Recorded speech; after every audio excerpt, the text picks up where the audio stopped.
अफवाहें बहुत जोर फैली हुई है, ठीक है। सबको जोहार करें। ये हम लोगों के लिए सौभाग्य है कि अंजय जी ने कार्यक्रम रखा जिसमें कि हम लोगों के बीच में इंटरेक्शन होने का काम हो, एक दूसरे को जानना। हम लोग जानते तो सब एक दूसरे को है, सब अपने काम में इतना व्यस्त रहते हैं कि किसी को हम लोगों को बातचीत करने तक का फुर्सत नहीं मिलता है अदालत में। तो आज हम लोग जो है छुट्टी के लिए हम सम्मिलित हुए हैं और एक जगह बैठ के चर्चा के विषय में, चर्चा के तौर पर हम लोगों ने चर्चा की बात की। तो ये बात हमने इनके पास में अपने मन से ऐसे ही बोला था, लेकिन इन्होंने संज्ञान लेकर जो आज बैठक कर दिया, मैं इनका बहुत शुक्रगुजार हूँ, इनका आभारी। तथा मैं अधिवक्ताओं के साथ में हमारे राज्य प्रशासनिक सेवा से भी अजीत जी हैं, तो इनकी भी जिज्ञासा और हम लोगों के साथ सम्मिलित होने के लिए मैं इनका भी आभारी हूँ। अब रहा बात की एक मकसद है जो आज बैठक हम लोगों का है, उसका एक मकसद छोटा सा है। मकसद ये है कि हमारा आरडीए का चुनाव होने वाला है। मैं कभी आप लोगों में से किसी को नहीं बोलूंगा कि किसको वोट देना है, किसको नहीं देना, क्योंकि सब स्वच्छंद होते हैं। हम लोग सब एजुकेटेड हैं और डबल ग्रेजुएट कहलाते हैं। हम लोग सब जानते हैं कि हमारे बार की हित किसके साथ में है और बार का अनहित किसके साथ में है। आपको ये सोचना होगा, समझना होगा हम अधिवक्ताओं को कि आपका हित जो करे, आपके लिए 24 घंटा जो एक पांव में खड़ा रहकर आपकी बातों का निदान करे, जो आपके लिए किसी भी हद तक जाकर आपकी बात को मनवाने की कोशिश करे। हम अधिवक्ताओं से भी गलती होती है, लेकिन हम लोग एक समाज है, परिवार है। परिवार का कोई सदस्य अगर गलती करता है तो हम लोग रोड में उसको नहीं डांटते हैं, हम लोग बाजार में उसकी बात को नहीं रखते हैं। उन्हें हम अपने घर में बुलाकर डांटने का, समझाने का और तरीका बतलाते हैं कि किस तरीके से हम लोगों को पेश आना चाहिए। उसी तरीके से अगर हम अधिवक्ताओं से कहीं गलती भी हो जाए तो बाहर में हम सब अधिवक्ताओं को उस अधिवक्ता का साथ देना चाहिए, और उस जो साथ देता है एकदम दिल से, मन से, शरीर से, आप उसको अपना प्रतिनिधित्व, ये मेरा एक सजेशन रहेगा। ये नहीं कि संजय कुमार बिंदोई महासचिव पद में खड़ा है, पवन रंजन खत्री जो है एडमिनिस्ट्रेटिव सचिव में खड़ा है, चाहे ट्रेजरर में प्रीतांशु जी खड़े हैं, और हमारे जो कार्यकारिणी सदस्य में कल्याण जी है, वीरेंद्र है, और भी जो हमारे यहाँ पे बैठे हुए हैं, इन लोग में से जो भी हमारे लोग इस चुनाव में कंटेस्ट कर रहे हैं, तो मैं जितने जन है, एक टीम है हमारा। आप देखिए, जैसे इन्होंने बोला अभी संजय जी ने कि बाजार में हवा बहुत उड़ रही है, तो मैं इस हवा में यही बात बोलूंगा कि हवा के रुख पे मत जाइए, हवा के रुख पे मत जाइए कि जो गलत प्रचार कर रहा है। तो हवा में क्या है कि गलत प्रचार करके उसको जो है सुगंधित करने के जगह में उसको दुर्गंधित करने का काम किया जाए। आपका जो लोग जो है आपके कार्य से, देखिए होता क्या है कि अधिवक्ता अभी जो कार्य किया गया, आप पिछला टर्म देखिए, हम लोग में से जितने अधिवक्ता हैं सब कोई भी हम लोग में से नए इनरोल्ड नहीं है, और जो अगर नए इनरोल्ड अधिवक्ता हैं तो उनको जानकारी पुरानी की नहीं होगी।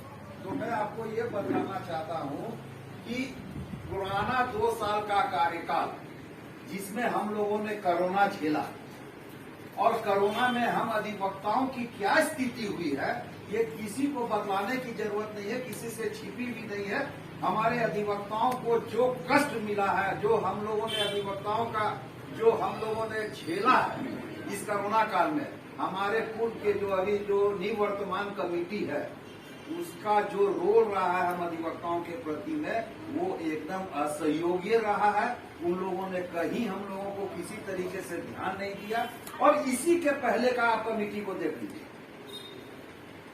2 साल के दरमियान उन्होंने पूर्ण रूप से कितना काम किया। पटल पर उन्होंने ऑडिट रखने का काम किया, लेखा जोखा रखने का काम किया, और कई बार उन्होंने आम सभा करके अधिवक्ताओं को एकजुट होकर कई कार्यक्रम करने का काम किया। इस 2 साल में न पटल में कोई लेखा जोखा रखा गया, न एक भी आम सभा किया गया और कोई भी कार्यक्रम ऐसा नहीं किया गया जिससे कि एकजुटता हम अधिवक्ताओं की दिखती। और इसके पूर्व में जो अधिवक्ताओं की एकजुटता दिखी है, मैं आप लोगों को बतलाते हुए हर्ष महसूस करता हूं कि पूरे भारत में रांची डिस्ट्रिक्ट बार एसोसिएशन के अधिवक्ताओं की नाम हुई है, कहीं भी बदनामी नहीं हुई है। विश्व के लोग रांची डिस्ट्रिक्ट बार एसोसिएशन का तरफ आंख लगा के देखते थे कि आज इन लोग नया क्या करने जा रहे हैं।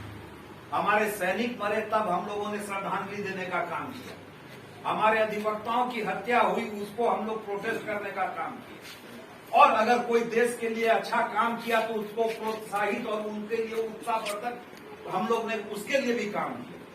तो हम लोगों ने जितना काम किया और आने वाला समय फिर कठिन हो, माने अब मैं ये कहना चाहूंगा कि अगर मैं जीतूंगा कि हारूंगा ये तो समय के काल में रखा हुआ है, बक्सा बंद होगा, गिनती होगी, मालूम होगा। लेकिन हर कैंडिडेट ये सोच के खड़ा होता है कि वो जीतेगा और जीत हासिल करने के लिए और उस तमन्ना दिल में रखकर वो अपने आप को इस पैसे में लाता है कि वो चुनाव लड़ रहा है। तो टीम एक होना चाहिए, तो टीम बिना कोई काम नहीं होता।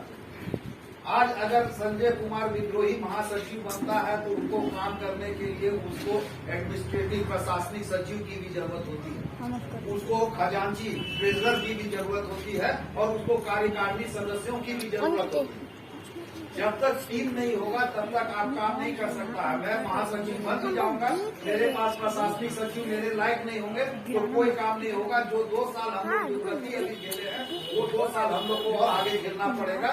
तो जो गर्त में हम लोग जा चुके हैं, जो फाइनेंशियल हम लोग की स्टेटस हो गई है, जो हम लोग देख रहे हैं, उसको अगर हम लोगों को अच्छा करना है तो मैं आप सबसे, जितने जन भी हम लोग अधिवक्ता यहाँ पे सम्मिलित हैं, मैं सबसे आग्रह करूंगा, पहले सोचिए, विचार कीजिए और अपना छोड़कर जो बार की हित करे अच्छा से, जो बार के अधिवक्ताओं का मान सम्मान बढ़ाने का काम करे, उसको आप सेलेक्ट कीजिए और उसके बाद उसको वोट कास्ट करके उसको इलेक्ट करने का काम कीजिए, जिससे कि आपका बार का मान सम्मान जो हम लोग ने शीर्ष पर पहुंचाया था उसको फिर से उस जगह पे लाने का काम करें जो फिसल के नीचे आ चुका है। आज आप देख चुके होंगे कि बार और बेंच की क्या स्थिति है, जो सामंजस्य वो बार और बेंच के आप लोग बोलते हैं संवाद। भाई आखिर संवाद क्या चीज है? संवाद का अर्थ क्या होता है?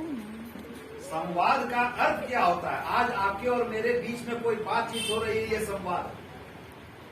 हम अपनी बातों को आपके पास पहुंचा रहे हैं, आप अपनी बातों को मेरे पास पहुंचा रहे हैं, चाहे जिस माध्यम से पहुंचा रहे हैं उसी को संवाद कर रहे हैं। लेकिन अगर संवाद में वैसी बातें आ जाए जो कि किसी के हित और किसी के अनहित से संबंधित हो और आपकी बात को नहीं माना जाए, तो उसके बाद वो संवाद जो है बदल कर किसी और चीज में चला जाता है, किसी और लाइन में चला जाता है। उसके लिए हम लोगों को जुझारूपूर्ण होना पड़ेगा। अगर हम सरेंडर कर देंगे कभी किसी के सामने में, तो वो सरेंडर करने के बाद में आपकी बातों को नहीं माना जाएगा। काम बहुत हुआ, जैसे कि आप देखते हैं कि वर्तमान में हम जितने अधिवक्ता हैं उन लोगों को ये मालूम है कि नहीं मालूम है, मैं नहीं जानता। आज जो नए बार में शेड बना, खूब र्यूमर होता है कि ये शेड इसने बना दिया, ये शेड इसने बना दिया, ये शेड इसने बना दिया। कोई शेड नहीं बनाया, हम अधिवक्ताओं का कोई पैसा उसमें नहीं लगा, उसमें पैसा सरकार के द्वारा लगा है। लेकिन सरकार का पैसा लगाने के लिए अगर हम लोगों में से किसी ने मेहनत किया था तो हमने नहीं किया था। हमारे पूर्व जो इस कमेटी के पूर्व के कमेटी थे, उन लोगों ने इसकी बात को रखा था, इसकी मांग की थी और जबरदस्ती किया था, तब जाके ये सेट मिला। प्रेम से आजकल जो है बहुत कम चीज मिलता है, आजकल प्रेम से बहुत कम चीज मिलता है। आपको बहुत चीज ऐसी है जो कि लड़ाई लग के लेना पड़ता है। और अब अधिवक्ताओं का तो आज ये औकात कर दिया है पूरे समाज में, न प्रशासन मानता है हमको, न जुडिशियरी मानता है हमको, न आम पब्लिक हमको कुछ गिनता है। और ट्रैफिक पुलिस को हम लोगों को डंडा से ऐसे हेंकता है जैसे कि हम लोग गाय को रूप चल। तो इसका जो हम लोगों को अपना मान, अपना सम्मान, हम लोगों को अपना अस्तित्व अगर बचाना है तो मैं आप सभी से हाथ जोड़कर विनती करूंगा कि आप अपना तो वोट मत जो है वो सोच समझ कर विचार करके अपना एकदम कैलकुलेशन करके कि आपके हित का जो करता है उसको देने का काम कीजिए। और अगर उसमें कहीं उलट फेर भी दिखता है आपको तो टीम लाने का काम कीजिए, जो टीम आपको अच्छा लगे, जो आके टीम काम करे। और आप लोगों के माध्यम से इतने अच्छे हम लोग अधिवक्ता लोग आज यहाँ पे एकत्रित हुए हैं, ये की तरह माने हम तो हरदम, मेरा एक कहावत हम बोलते हैं जो बहुत पूर्व से बोला जाता है कि एक डंडा कभी भी जो है कोई काम नहीं कर सकता, उसको जब मन में आएगा तो कोई भी आएगा और तोड़ के चला जाएगा। लेकिन अगर 10 हो जाता है, 50 हो जाता है, 100 हो जाता है, जितनी संख्या बढ़ते जाएगी डंडा का, उसका ताकत उतना बढ़ जाता है। तो आज हम लोगों को यहाँ पे 60-70 जन, अगर ये 60-70 हम लोग मिल जाए तो हमारे डंडा को, हमारे एसोसिएशन को कोई आंख भी नहीं दिखा सकता है। ये मैं आप लोगों को दावे के साथ, और मैं यही आप लोगों से गुजारिश करूंगा कि आप लोग जरूर से अपने मत का तो प्रयोग कीजिए और लोगों को भी करने का काम कीजिए। तो दुष्प्रचार किया जा रहा है जात पे, कभी जात पे मत जाइए। हमारा अधिवक्ता समाज ही एक जात है, हमारा अधिवक्ता समाज ही एक समाज है। इसमें कोई जात नहीं होता, इसमें कोई बात नहीं होता, इसमें कोई धर्म नहीं होता। मैं तो हर बार बोला हूँ और हर बार बोलूंगा, अंतिम दम तक बोलूंगा कि काला कोट पहना हुआ आदमी कभी भी हिंदू, मुस्लिम, सिख, ईसाई नहीं हो सकता। वो जब भी होगा तो अधिवक्ता ही कहलाएगा। इसलिए मैं आप लोगों से सबसे ये गुजारिश करूंगा कि आज अंजय जी ने हमको मौका दिया, इतना अच्छा गैदरिंग किया, इतने अधिवक्ता हम लोग सम्मिलित हुए, और मैं ये देखकर अपने आप में हर्ष महसूस कर रहा हूँ कि नहीं, अधिवक्ताओं में जागरूकता है हम लोगों में, लेकिन हम लोगों को मोड़ने का काम किया जाता है, वैसे रास्ता पे चलने का मजबूर किया जाता है जिस रास्ता के आगे में जाके खाई है, चाहे समुद्र है, और चाहे वहाँ पे हम लोग जाके अंत हो जाने का काम किया जाता है। तो कभी भी किसी के बहकावे में मत आइए, अपनी मन की सुनिए, न जात पे जाइए, न बात पे जाइए, न धर्म पे जाइए। जब भी कीजिए तो अधिवक्ता हित की सोच के कीजिए, और अधिवक्ता हित की देखते हुए जो नई कमेटी आने की, जो अभी वोट कास्ट होना है 4 तारीख को हम लोगों का, वही एक मतदान ऐसा है जिस दिन आप खुश हो सकते हैं और नहीं तो 2 साल तक रोने का काम कर सकते हैं। ये आपको देखना है कि आप खुश होना चाहते हैं या रोने का काम करना चाहते हैं। हम लोगों ने 2.5 साल रो के देखा है, हम लोगों ने 2.5 साल बिता के देखा है। मैंने अपने कार्यकाल में 5.5 करोड़ रुपया FD करके दिया था मैं, लेकिन अभी कोरोना काल में हम अधिवक्ताओं को पैसा मिलने का काम नहीं किया गया, और पैसा दिया गया तो उसमें भी पारदर्शिता नहीं रखी गई। किसी काम में वर्तमान कमेटी का कोई पारदर्शिता नहीं। मेरा एक ये नारा है, और मैंने आप लोगों के मुताबिक, आप लोगों के कारण, आप लोगों के सहयोग से बार काउंसिल आपने भेजने का काम किया, और बार काउंसिल को आज झारखंड के अधिवक्ता जानते हैं कि बार काउंसिल क्या है। और आज से पहले जब से मैं नहीं किया था, बार काउंसिल का नाम तक नहीं जानते थे, खाली इनरोलमेंट करवा के वहां से चले आते थे अधिवक्ता, उसके बाद वहां का कोई रोल उनका नहीं समझ में आता था। और आज के डेट में पारदर्शिता के कारण हर चीज, हर बात, हर जानकारी हर अधिवक्ताओं को रहती है। तो इसका उपयोग कीजिए, अपना ताकत को दिखाइए, उसका तरीका लीजिए। वहाँ right to service, right to information नहीं था, हमने चालू करवाने का काम किया। हमने जब पूछा कि भाई राइट टू इन्फॉर्मेशन में आप लोग काहे नहीं जानकारी देते हैं, तो क्या कहा गया, आप लोग सब जान के आश्चर्य होइएगा।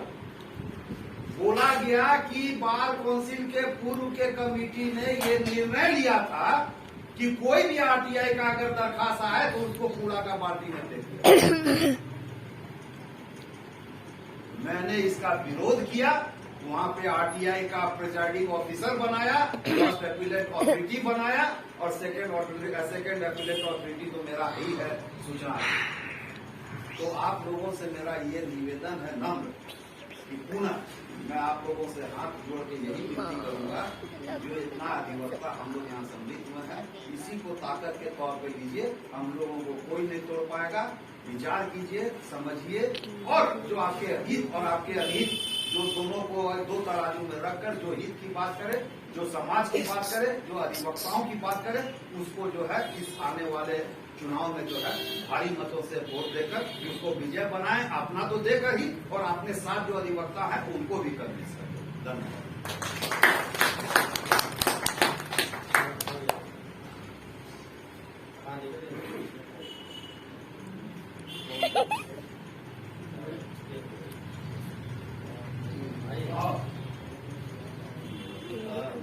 धन्यवाद बड़े भैया संजय भैया।